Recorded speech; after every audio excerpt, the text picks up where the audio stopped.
Día. Hoy vamos a realizar la determinación del peso molecular de un compuesto desconocido mediante la aplicación de la propiedad coligativa de descenso crioscópico.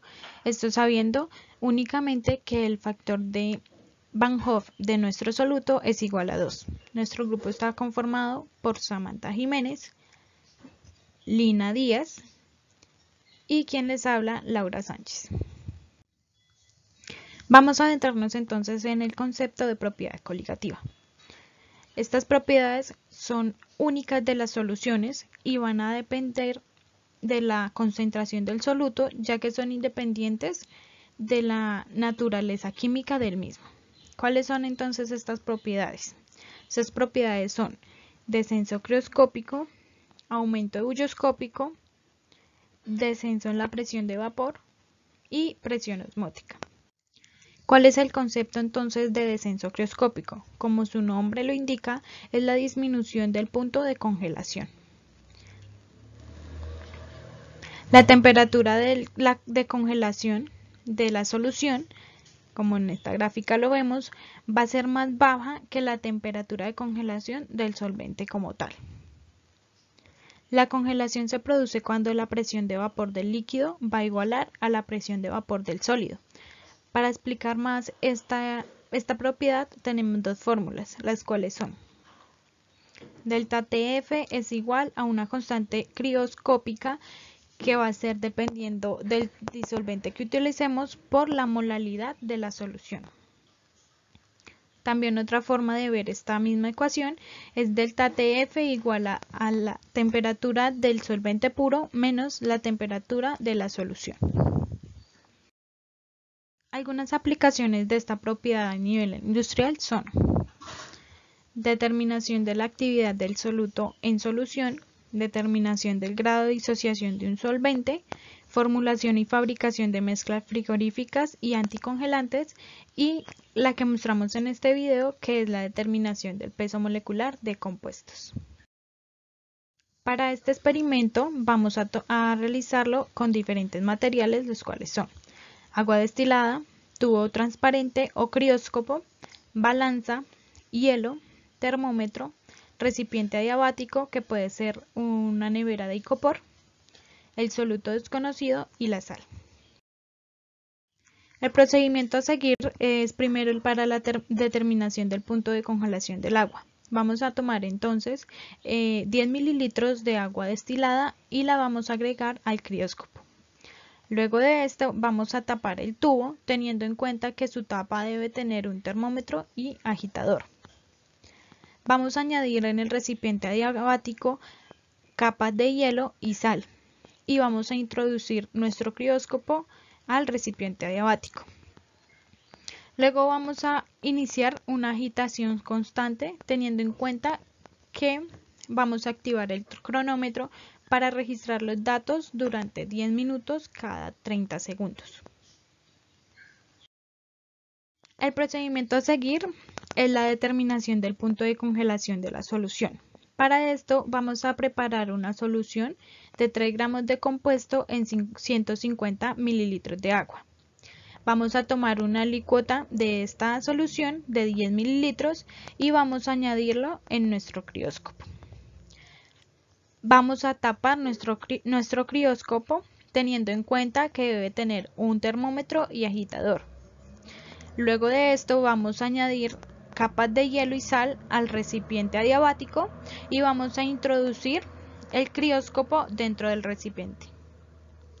Vamos a iniciar con agitación constante teniendo en cuenta que activaremos el cronómetro para poder tomar los datos por 13 minutos cada 30 segundos.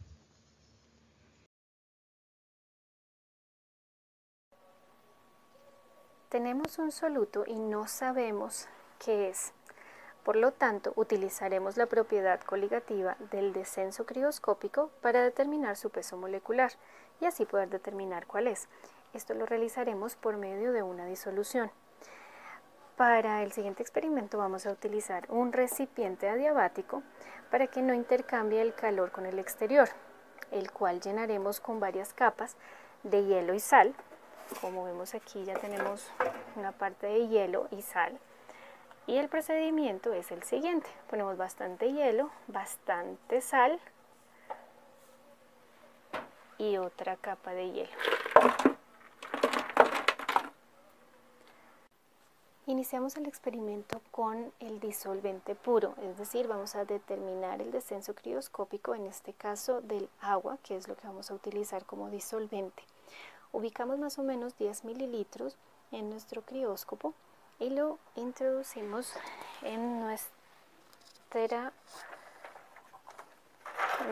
recipiente adiabático de hielo y sal. Empezamos a tomar la temperatura cada 30 segundos y tenemos que estar agitando constantemente nuestro disolvente. Cuando la temperatura se mantenga constante, entonces debemos parar y este va a ser nuestra temperatura que vamos a utilizar para determinar el punto de congelación de nuestro disolvente. Vamos a continuar preparando nuestra disolución del soluto desconocido y para esto vamos a utilizar 3 gramos del soluto desconocido y lo vamos a disolver en 150 mililitros de agua. Tenemos los 3 gramos de nuestro soluto. Ahora adicionamos los 150 mililitros de agua.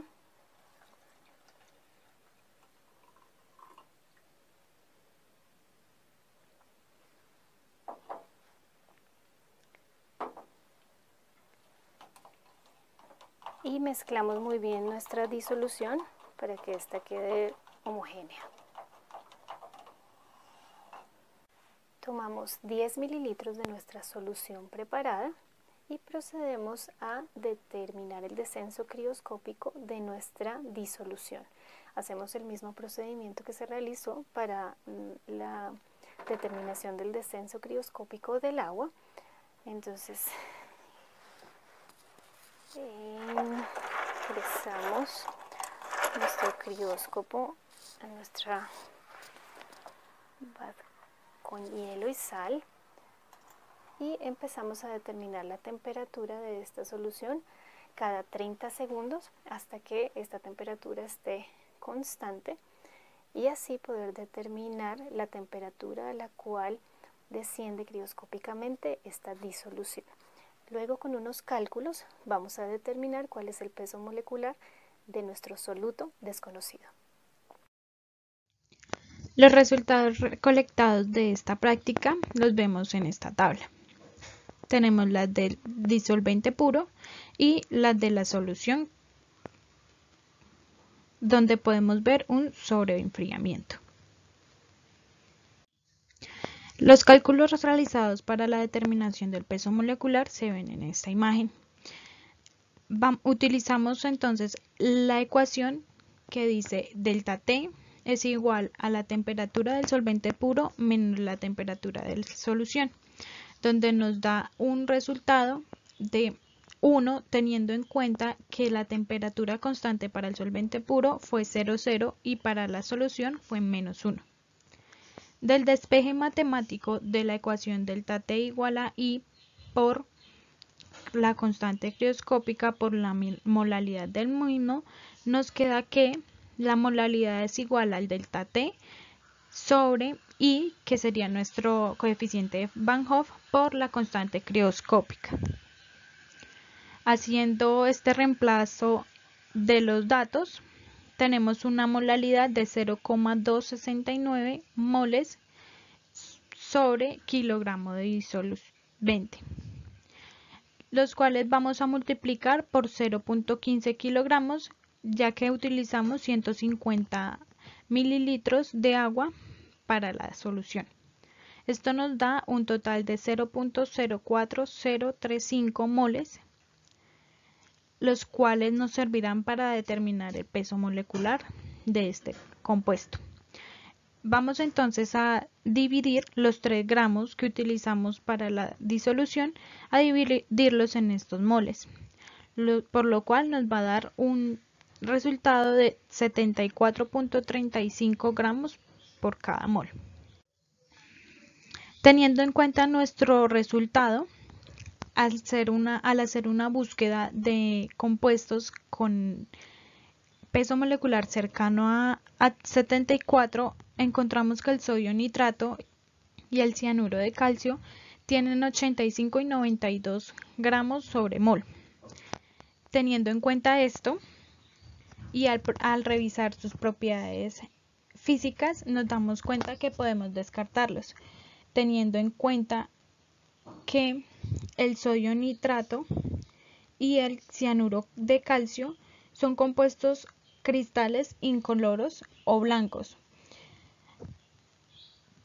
Y como anteriormente en la foto se lo habíamos mostrado, el bicarbonato de sodio es el que se acopla más a las propiedades físicas del mismo, ya que tiene 84.01 gramos sobre mol y se encuentra en sólido blanco pulvuriento.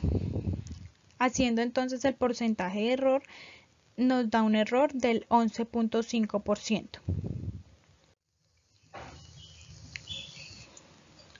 El bicarbonato de sodio entonces será nuestro compuesto desconocido. Teniendo en cuenta que el principio de esta práctica fue la determinación del peso molecular de un soluto desconocido, esto se pudo realizar mediante la determinación del punto de congelación de la solución y del punto de congelación del soluto como tal. Esta propiedad se puede ver reflejada en esta imagen, donde la podemos representar con la congelación del hielo. Tenemos acá entonces un sólido, un cubito de hielo, donde vemos sus partículas que van a estar muy pegaditas, van a estar muy empaquetadas. Por lo tanto, la entropía será menor a la que vemos acá al lado, que es en estado líquido, donde sus moléculas van a estar mucho más dispersas y van a haber más choques entre sí. Por lo tanto, podemos llegar a la conclusión de que las temperaturas de congelación de las disoluciones son siempre menores a las del disolvente puro, puesto que la disolución tiene más entropía que el disolvente líquido puro. Las desviaciones que se nos pueden dar en estos resultados son por errores sistemáticos, ya que no contábamos con todas las cifras significativas en la medición del soluto y estas van a intervenir directamente en nuestro cálculo. Por lo tanto, nos da este error de 11.5. Finalmente podemos decir que el compuesto es bicarbonato de sodio con un porcentaje de error del 11.5, ya que el peso teórico es de 84.01 gramos sobre mol y el que nos dio a nosotros por medio de la experimentación fue 74.35. Siendo así, esto refleja el cumplimiento de la propiedad coligativa de descenso crioscópico. Gracias.